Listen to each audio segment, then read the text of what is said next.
Good morning, ladies and gentlemen.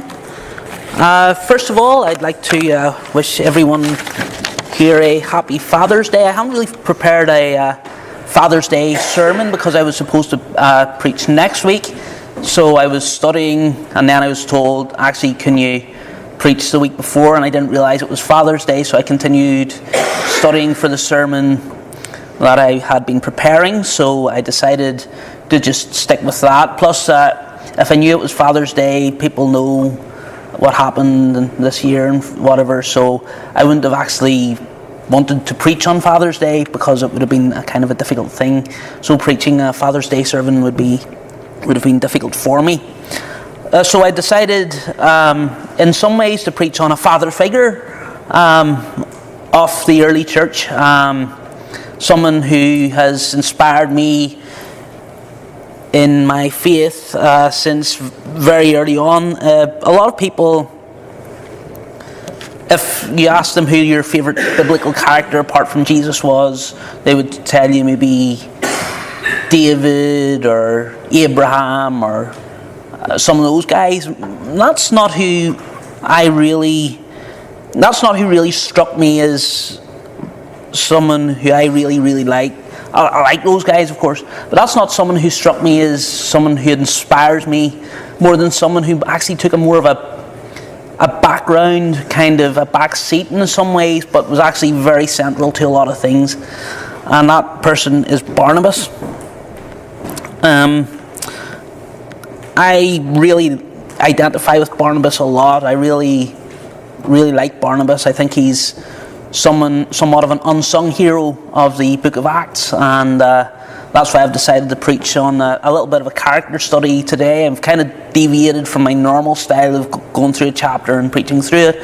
I'm going through this guy's parts of this guy's life and seeing where we can learn about him and his faith and how we can apply lessons from his life today in the 21st century. And so if you would turn with me to Acts chapter 4, starting at verse 36. This story is kind of even in this story, this narrative, Barnabas is kind of overshadowed by things that happen afterwards, but I'm only going to concentrate on Barnabas. I'm not going to concentrate on Ananias and Sapphira because that's not really what I want to talk about today. I just want to talk about Barnabas. So starting at verse 36, I'll be reading in the English Standard Version.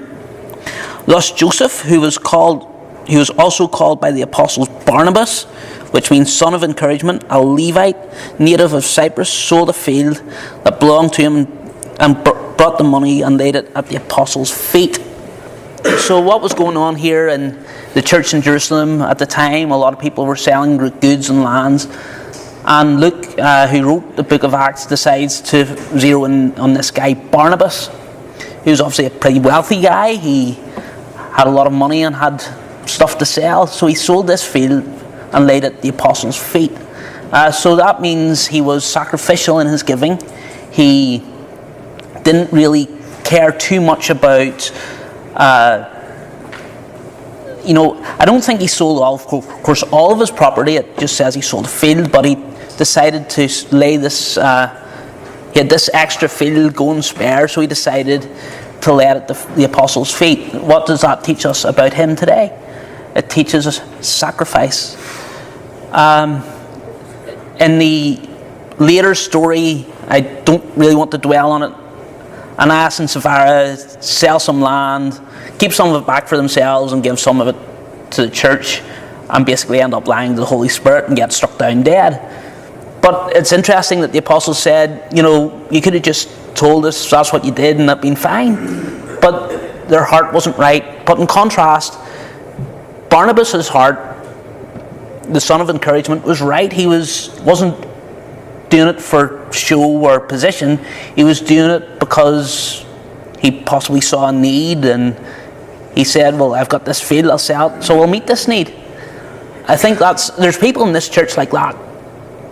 There's a lot of people in this church like that. So it's really they're unselfish people, and they'll give of what they have.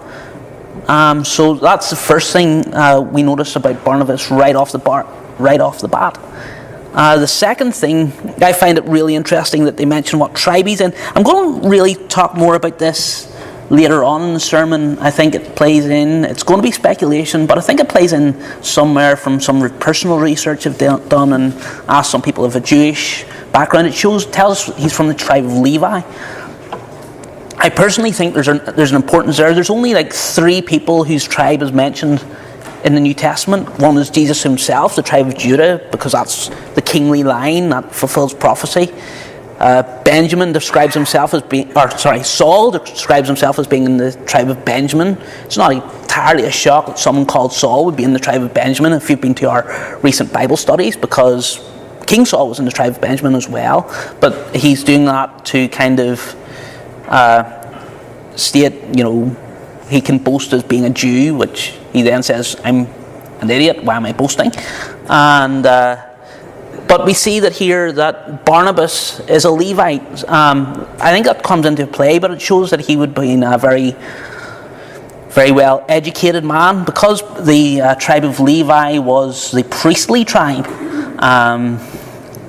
They would have had some extra religious instruction, some of the matters of ceremonial and sacrifice and so on. And I think there's a reason, and which will come up later, why that's important. And the third thing is that he was not born Barnabas. He was called Joseph, but he was given this name Barnabas, son of encouragement, some say son of prophecy, because that's how the apostles actually saw him. He acquired the name son of encouragement. He wasn't given it. It was earned, not given, as some football t-shirts say. So this guy inspired the apostles by his encouragement. And again, there's people in this church like that here today. And this is why Barnabas really inspires me. I've always valued people like that in my entire life. People who are, there's some people you bump into and they just, talking to them, you come away and say, really glad I just got to talk to that person today. And I think Barnabas was a bit like that. He was someone who, if you bumped into him in the street and you talked to him, you'd come away thinking, I'm really glad I bumped into Barnabas today. I really needed that.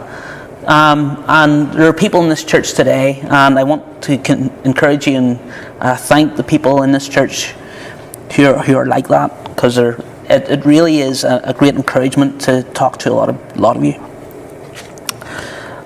And we don't really see Barnabas again until Acts chapter 9, the later part of Acts chapter 9, and I think this is really where the son of encouragement comes in really big time. It's, while I'm getting there, Acts chapter 9, verse 26 to 27. So the context of this we all kind of know, is Paul, or Saul at this stage, he's still called Saul, was on his way to Damascus with letters of persecution to persecute Christians, put them in jail.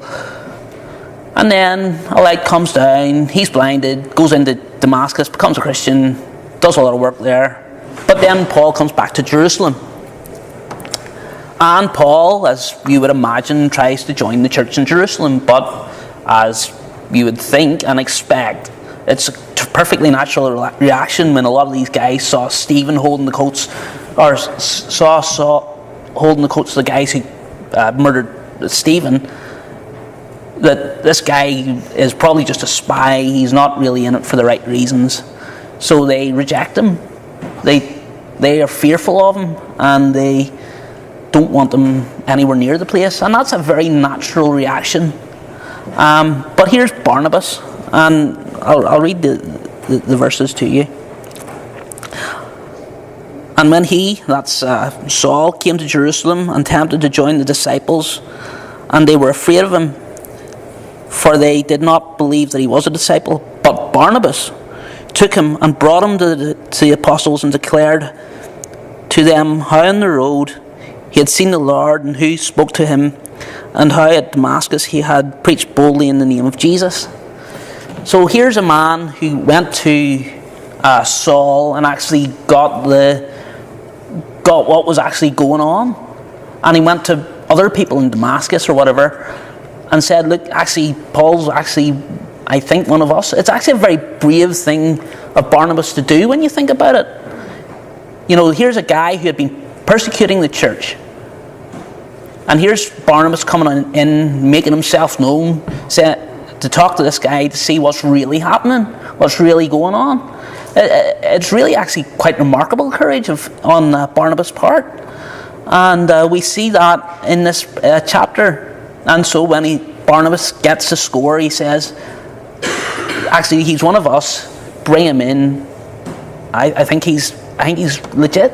And I think it speaks again of Barnabas, about how his heart was, how he wanted to bring people in and not really cast them out. He wanted to be inclusive, and he decided to actually look for himself what the situation was before he cast a judgment. That's a very, very valuable asset to have for anyone.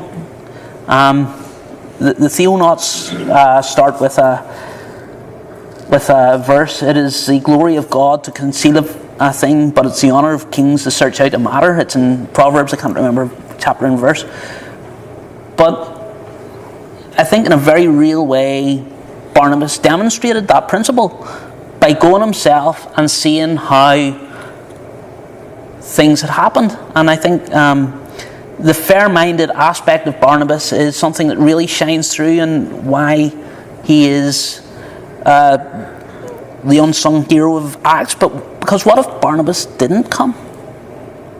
Can we imagine Christianity if Barnabas didn't come to Paul?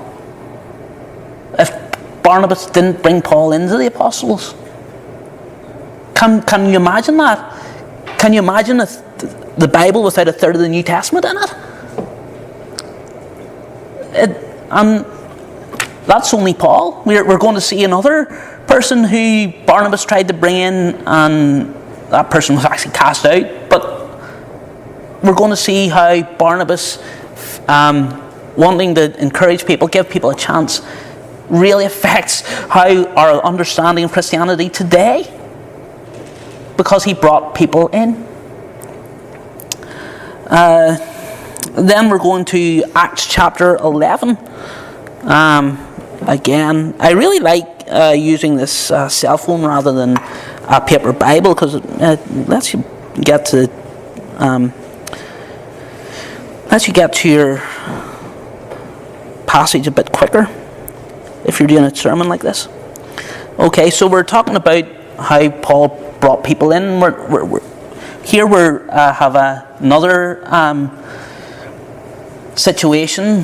This is actually 10 years. We're only like 2 chapters over, and this is actually 10 years down the line. It's really, the timeline of Acts is really interesting, because you can turn in 3 or 4 pages and be 20 years down the road. Really, it's when you think of the Gospels only taking place in 3 years, and Acts takes place over this vast amount of time, and this is only not even the middle part of the book yet. So, but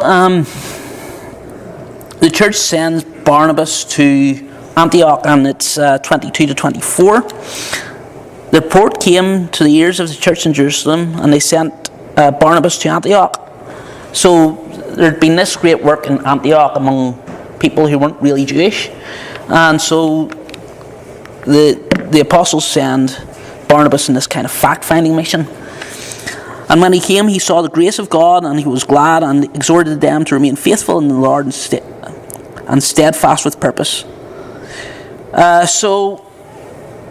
And this is why I think Barnabas having this little bit of extra religious instruction comes in important, because the apostles send him out to something that was kind of outside the Jewish norm, which is these Hellenists, these Greek people were becoming Christians, and they send the knowledgeable but fair-minded Barnabas. They didn't send just some guy off the street. They sent out Barnabas, who had this bit of extra knowledge because he was educated a bit more, but also someone who was extremely fair-minded. And he saw exactly what he saw. He saw the grace of God poured out in these people, and he asked them to remain, or told them to remain faithful to the Lord. And again, that shows some maturity in the apostles. They sent the right guy to do the right job.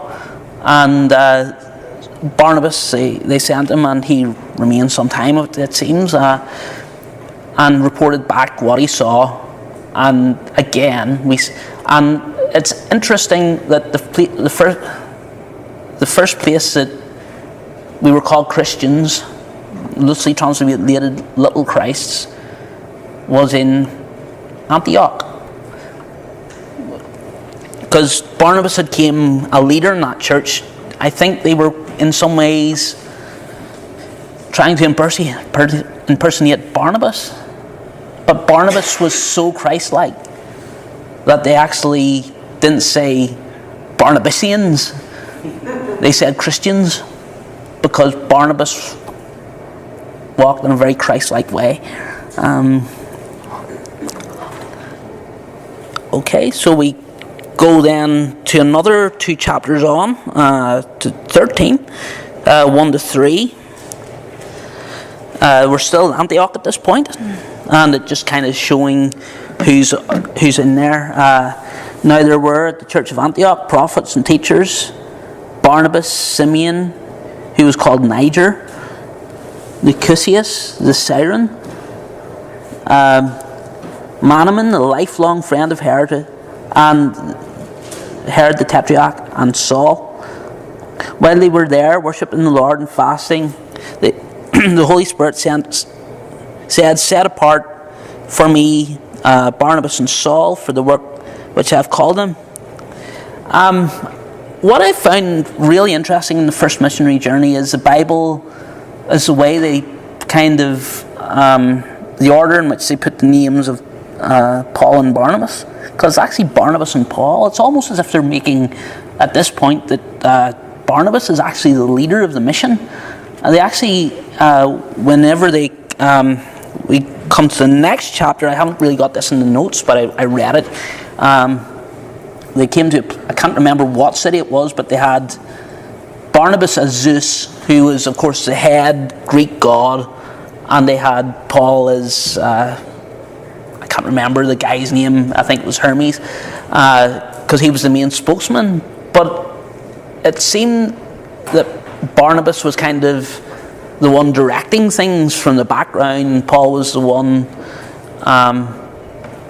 speaking and doing all that. So it's interesting how the one in the background was seen as more powerful as the one actually out front speaking. I kind of just really was studying that and thought that's really interesting, that first of all it's Barnabas and Paul, but second of all that Barnabas, who's in the background, is seen as the leader. And in the other, later on it's Paul and Silas, it's not Silas and Paul. But I just think it's interesting to note that. But it also shows that Barnabas was in leadership with other people. He wasn't just by himself. He had these other guys who we don't really know much about, apart from the brief descriptions we have of them. There's one probably from North Africa, one who was a friend of Herod, one who was from Cyprus, which is where Barnabas is from as well, and of course Paul, who was from Tarsus. And that's where I'm at with that. And then we go to something that's to verse 15, or chapter 15, and this is kind of the most famous story about Barnabas, and he's a lot of the times portrayed as a villain and sometimes portrayed as a hero. I think he's more the hero in this actually than Paul. But it's funny how the Bible treats its heroes, and it's actually why I really think the Bible's true, because it doesn't really sugarcoat things about the people who it's trying to talk good about, because it really gives even the godly people are painted with their warts and all personality. David, who we've talked about, Abraham, Isaac, all had these character flaws that the Bible is very honest about, and I think we are seeing some character flaws probably from both of them, to be honest, on this issue here. So we're in chapter 15. What has just happened is actually one of the greatest acts of Christian unity ever. About what was happening is there's these people from Jewish backgrounds coming in and telling the non-Jewish believers that they had to become fully Jewish to become believers, and there was a whole big council in Jerusalem, and they decided to write a letter saying, actually, that's not the case. We think, just do this, and that. It was like there's very little they had to do, and basically just told them, remain faithful, and you'll be good. So here we have the greatest act of Christian unity, and now we have an act of division in the very same chapter. It's kind of sad, but this is kind of the most what Barnabas is most known for. It's kind of interesting that. But he whom could.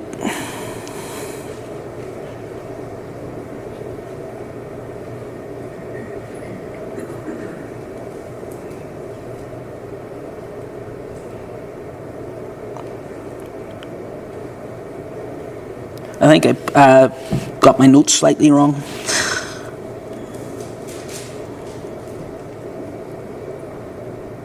Or just this Bible has decided to stop working.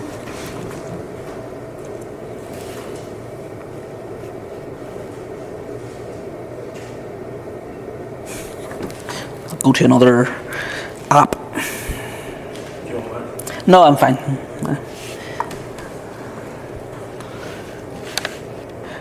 Anyway, Paul, I'll just paraphrase it for you. Paul wanted to go back to all the places they had visited on the first missionary journey. And Barnabas thought, great idea, let's bring my little nephew John Mark, who abandoned us at the last time. And Paul was saying, no, he'll probably just abandon us again. And they decided that wasn't the way to go, so they decided to break up from each other. Paul went one way, and Barnabas and Mark went another.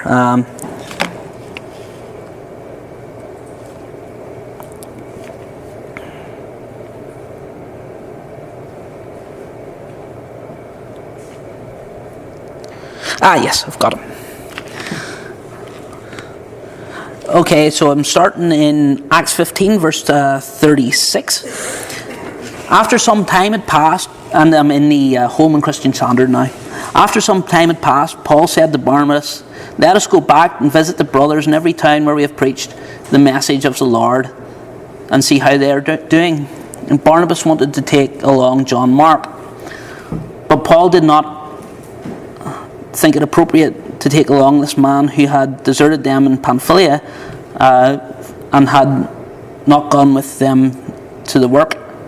There was a sharp disagreement, and they parted company, and Barnabas took Mark with him and sailed to Cyprus. Then Paul chose Silas and departed after being commended to the grace of the Lord by the brothers. So in some ways we see this sharp division. Barnabas wanted to take this guy who had failed before, and Paul didn't want it. And they disagreed so much that they decided that actually the team wasn't working anymore. There was creative differences in the band, and they decide to part ways. So Paul goes with Silas, and we have the second and third missionary journeys, and we have Barnabas and John Mark going to Cyprus. And they weren't going to the beach in Limassol. They were going to preach the gospel. So, even in disagreement, God used it where Paul and Silas would spread the word in Macedonia, and Barnabas and John Mark would spread the word in Cyprus and I don't know where else. But even in that disagreement, what happened is one team turned into two teams. But also in that disagreement, we see Mark get a second chance. I was going to make a really lame joke about turning to Mark chapter 1 and saying, yeah, got you, because we wouldn't. But it's true. We wouldn't have the Gospel of Mark without Barnabas. Just like we wouldn't have Paul's letters without Barnabas, we wouldn't have the Gospel of Mark without Barnabas. This is the earliest chronological Gospel, and we wouldn't have had it if it wasn't for a man taking the time out to give a guy a second chance. And I think all too often in Christian circles, I've heard it once said that Christianity is the only army in the world that kills its own wounded. How often does that happen? Frankly, this church is here because of that.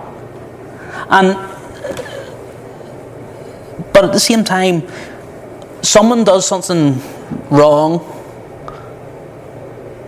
and it's the church is the first people to respond negatively. In the UK, if you all know me, I've already been up here for 30 minutes. I was only meant to preach 15. In my own country of the UK, I follow UK politics very loyally. We had a gentleman by the name of Tim Fallon resign as leader of the Liberal Democrats. He was a devout evangelical Christian, and the media hounded him to where he basically said things, he was forced to say things that he didn't believe, i.e. that gay sex was not a sin. Well, it turned out he didn't believe it. He actually does believe gay sex is a sin, and the party, being a Liberal party, decided they were completely illiberal and didn't want him as leader anymore. And Tim Fallon decided that he couldn't remain a faithful Christian and remain leader of the Liberal Democrats. But the people who were kind of the most adamant because he sold out against him after he resigned were Christians, because he sold out. Even though he kind of, in a way, publicly repented of what he did and what he said, he was still seen as this person who didn't deserve a chance. And that's really sad, because here's a guy who has basically sacrificed his political career. Okay, in the wrong party, he's on the wrong side of a lot of issues from where I am, but here's a guy who sacrificed his political career because he was a Christian. His closing line was from When I Survey the Wondrous Cross. It was a closing line of that beautiful hymn, which has decided to escape my mind temporarily. Oh, love so amazing, so divine, demands my love, my life, my all. I really admire. Again, I disagree with the guy totally on Europe and a lot of things, but the guy sacrificed his political career because he was a Christian. Really, he's still a member of the House of Commons, but I just think it's very, very sad that he had to do that. And I also think it's equally sad that a lot of the criticism he got. But so that's where we are. Barnabas takes along John Mark to Cyprus, and we have the first chronological gospel, the second gospel that's actually in our Bible. I don't know why they put Matthew first. David will probably tell me later. But Barnabas wasn't all that had issues too. On my last little tangent, I was wanting to talk about later on. Actually, Paul decided in 2 Timothy, I think it's First Timothy, 2 Timothy. 2 Timothy verse 4. This is very kind of close to the end of Paul's life. I'm going to read verse 11. Only Luke is with me, so he's got one of the gospel writers with him already, Paul. But he says, bring Mark, for he is useful for me in the ministry. This is the man who Paul had no use in the ministry for a few years ago. But now Mark is useful to me in the ministry. And I think maybe they needed to have this time away from each other because Barnabas could train up Mark. But it's interesting that it's kind of a very Christian thing when you think about it. At one stage, Mark to Paul was useless, but now Mark is useful. And I think that's kind of what I was trying to get at, that a lot of times a lot of people fail and we don't give them a second chance. But sometimes the biggest failures can become the biggest successes. You know, and this is a very, very pertinent example of that. But of course, Barnabas did have flaws. I'd want to go to Galatians chapter 2, verse 13.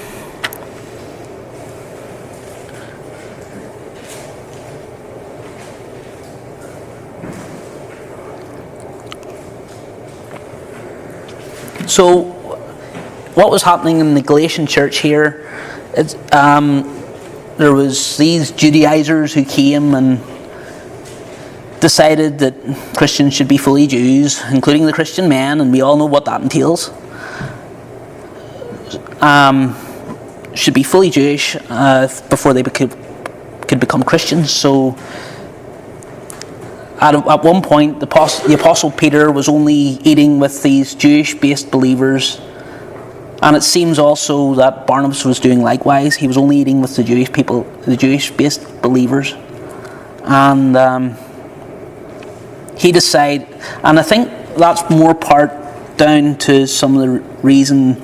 Barnabas was this kind of compassionate guy. He wanted to bring people in, and he wanted to bring these Judaizers in as well, but he was neglecting the people who was actually his mission to bring in. And sometimes we have to be mindful that although we're trying to do a job here, we need to be mindful of who we're called to first. It's all very well trying to please these people, but these people might be wrong. We need to be able to please, or not please, but reach the people that we're supposed to reach. And I'm going to end with that.